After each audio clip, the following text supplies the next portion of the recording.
உலகத்தின் முதல் மொழி உசிரன காத்தோம். நாள் நகர மாற்றங்கள் ஏதும் மொழி சாயும் என்பாரே. பாரணைய தமிழது வருமா தாய் தமிழ் தூக்கி நிற்பாரே. கடைசி தமிழனின் ரத்தம் ஏழும் வீழாதே.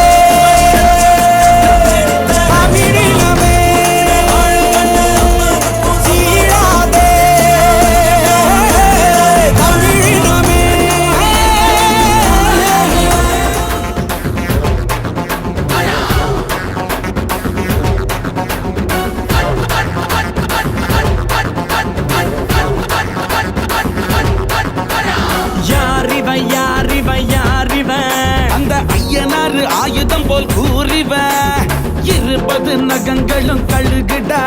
இவ இருப்பதே உலகுக்கு அழகுடா. அடங்க மறுத்த உன்னை அழிச்சிடுவா. இவன் அமிலத்தம் உண்டுதான்